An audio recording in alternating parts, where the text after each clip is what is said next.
Oke, wah tadi sudah disebutkan ya tema webinar kita pada siang hari ini. Oke, know your limit and avoid burnout.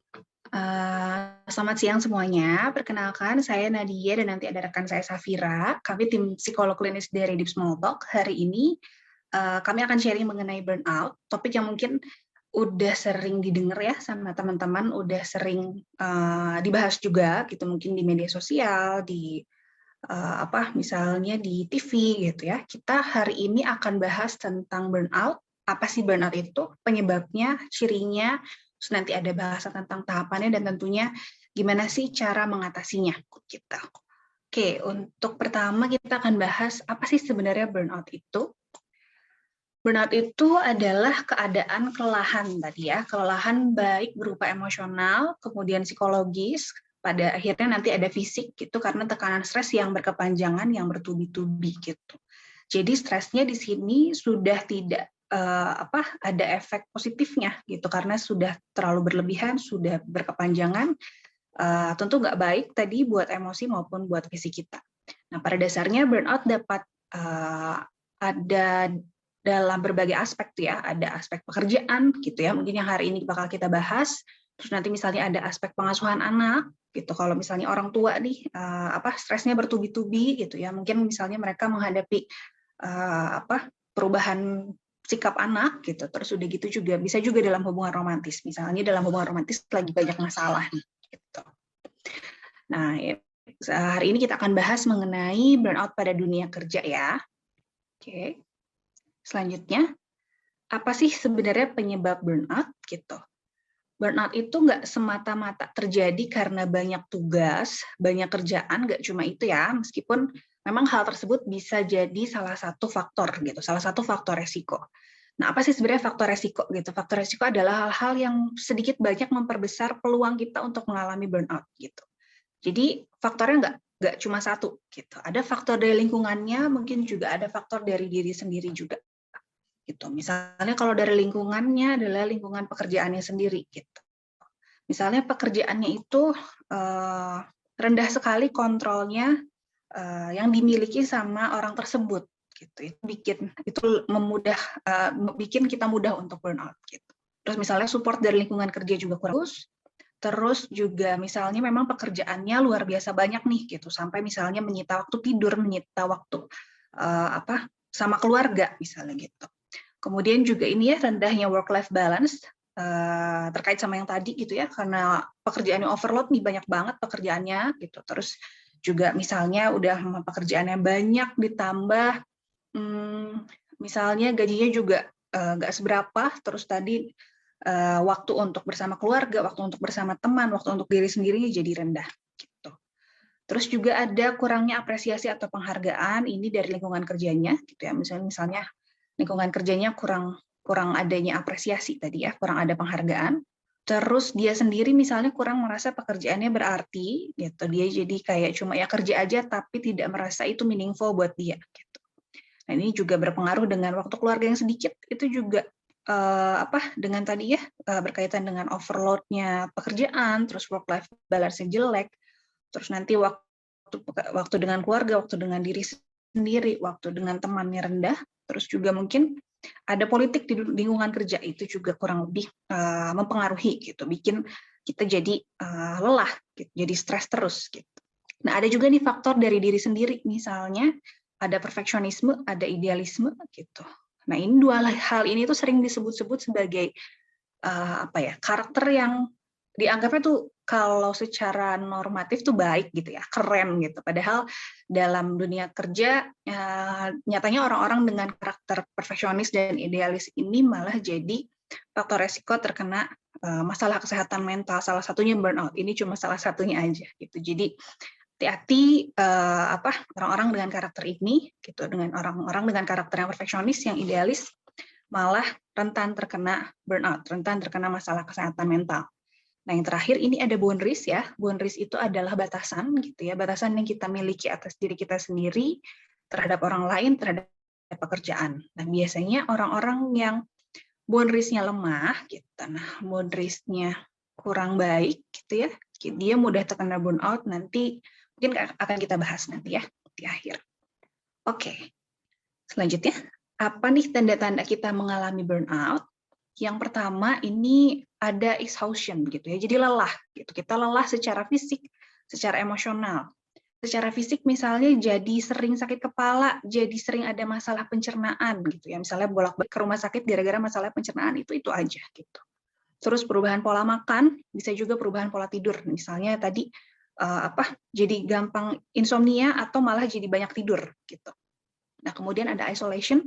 Ini salah satu yang sering banget saya temui gitu ya kalau misalnya orang-orang mengalami burnout gitu. Jadi ada kewalahan ketika dia menghadapi lingkungan kerja yang penuh stres gitu, pada akhirnya memutuskan sosialisasi dengan teman-teman kerja maupun teman-teman lainnya gitu. Jadi akhirnya kadang orang ngerasa misalnya kok jadi lebih introvert katanya gitu. Padahal sebenarnya setelah dicek, oh ternyata pekerjaannya itu sangat menyita waktu dia, sangat menyita hidupnya dia, dan pada akhirnya jadi malas untuk bersosialisasi karena tadi dia merasa kewalahan gitu. Terus ada juga escape fantasies, jadi ceritanya berusaha kabur gitu ya, berusaha kabur dari lingkungan pekerjaan yang membuat dia burnout, tapi bentuknya karena tidak bisa secara nyata dilakukan, jadi cuma fantasi aja gitu ya, cuma ngehayal aja, cuma ngelamun aja.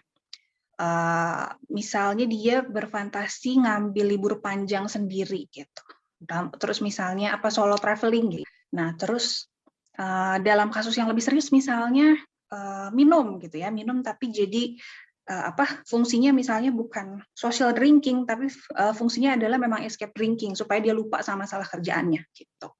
Terus ada juga masalah makan misalnya gitu, masalahnya jadi dia makannya jadi berlebihan atau malah jadi kurang banget gitu. Terus ada juga obat-obatan gitu.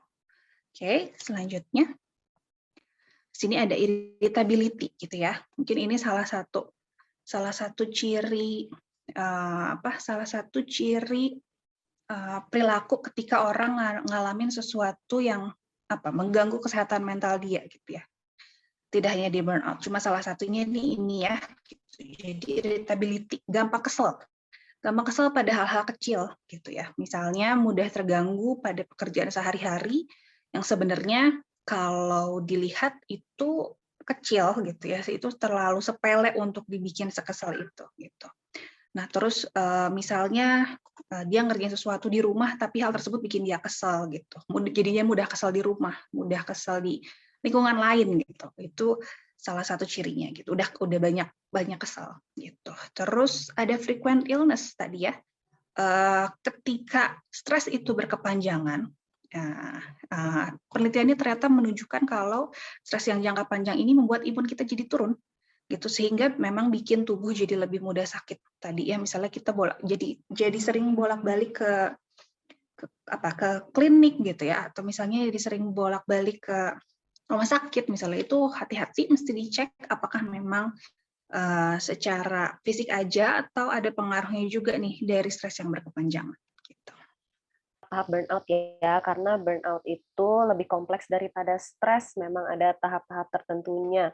Dan ini diperkenalkan agar kita lebih menyadari tahapan-tahapannya dan kita bisa menghindari burnout itu sendiri.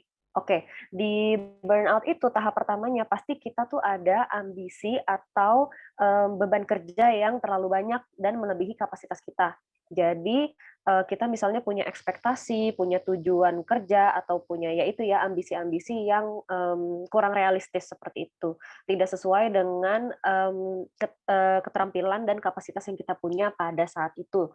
Nah, itu tahap pertama. Dilanjutkan dengan kita yang memaksakan diri untuk bekerja lebih keras nih, karena kita nggak ada kapasitasnya itu, jadi kita bekerja lebih keras gitu ya.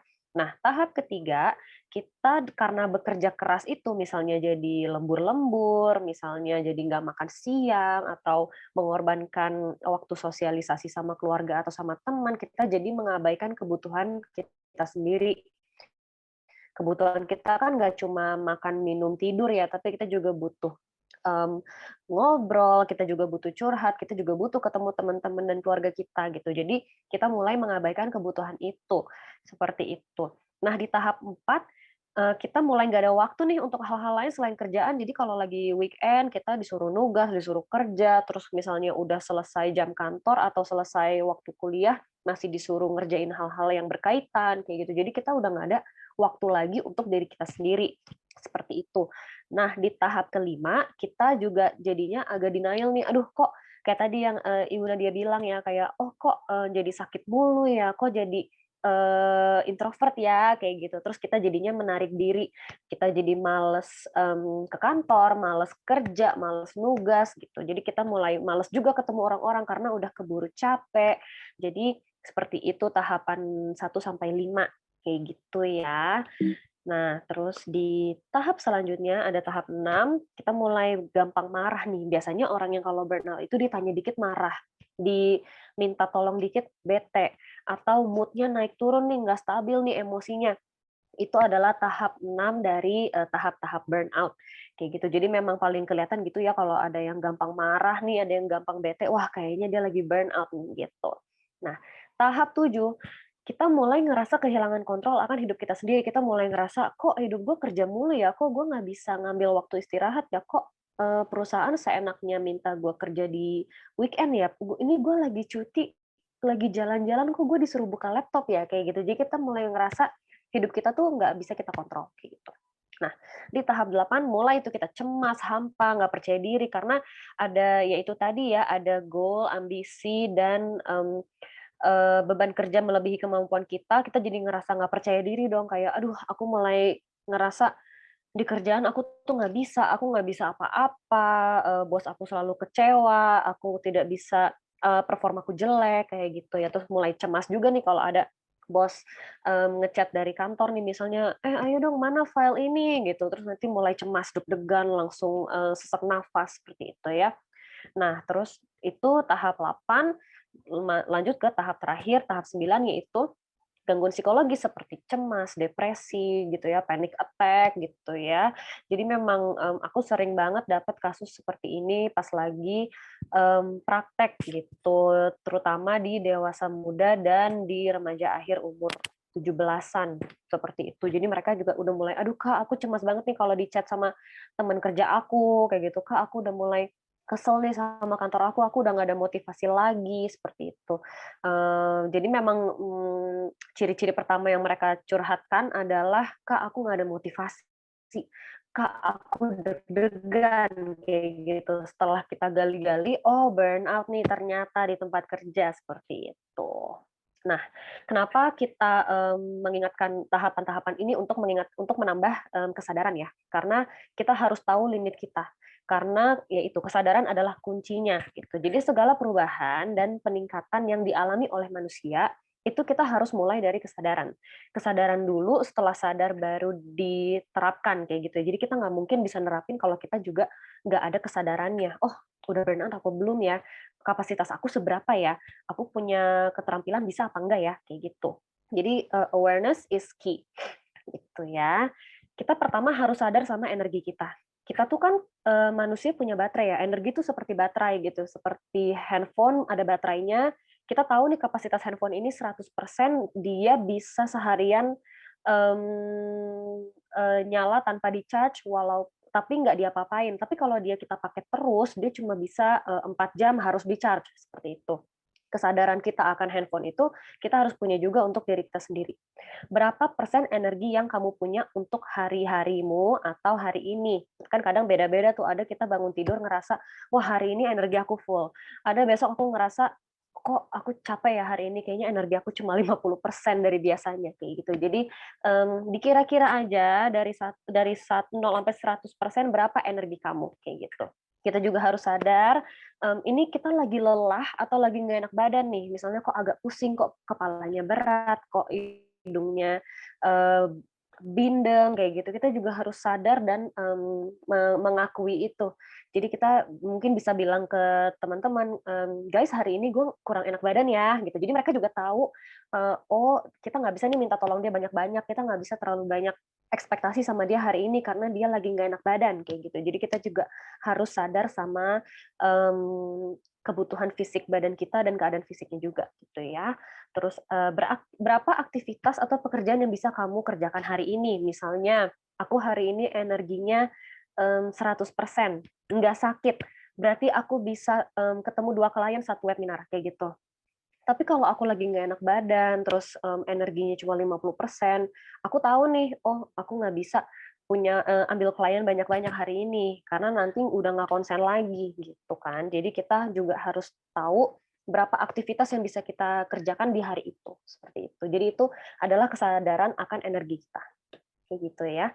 Terus ada juga kesadaran akan atensi, kayak gitu. Jadi kita kan manusia juga energi itu bukan cuma yang harus kita sadari dalam berapa persen gitu, tapi atensi kita juga gitu. Atensi itu kayak konsentrasinya ya. Misalnya kita lagi kerja, berapa lama nih kita bisa fokus sama kerjaan ini? Biasanya orang dewasa itu 45 menit lah fokus, tidak diganggu, itu bisa.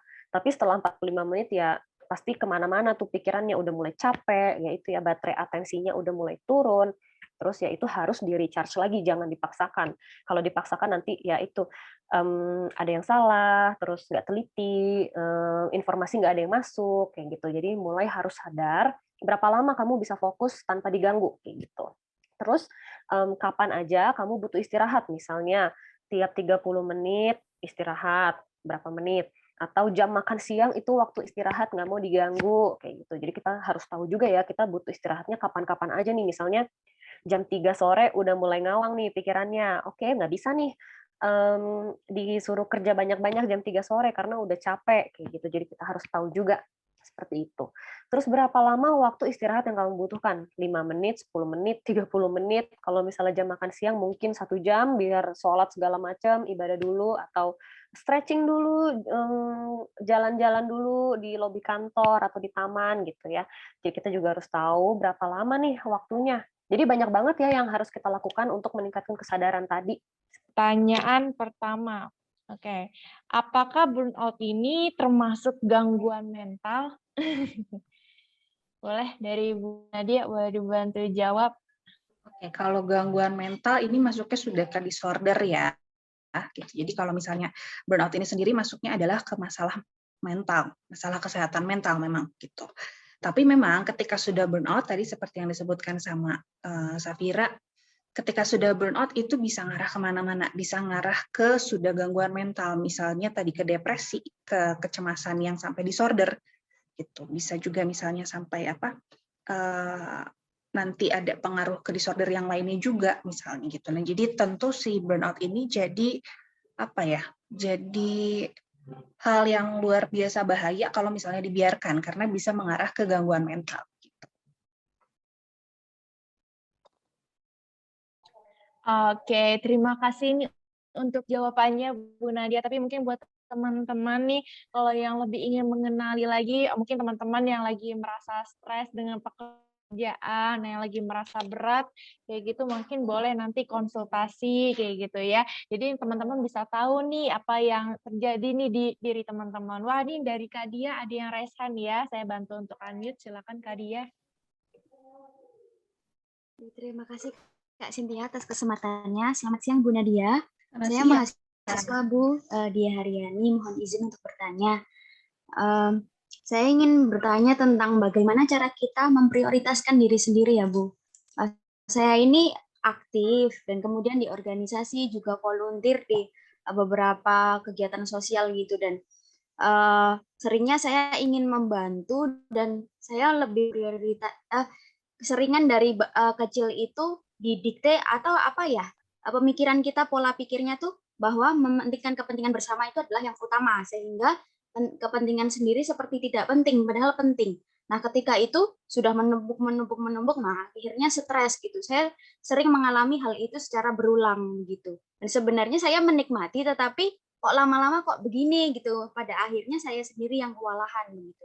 Lalu kemudian saya juga ingin bertanya, saya termasuk orang yang ambisius dan perfeksionis. Nah, bagaimana cara mengatasi akan hal itu ya, Bu? Terima kasih. Oke, thank you untuk pertanyaannya Kak Dia. Mungkin dari Bu Nadia boleh langsung menjawab, silahkan. Oke, tadi ya, gimana sih cara supaya kita mengutamakan diri sendiri gitu, mementingkan diri sendiri. kita berangkatnya dari self love ya, berangkatnya dari sayang sama diri sendiri gitu. Apa bedanya sama misalnya kalau teman-teman pernah dengar narsis gitu ya.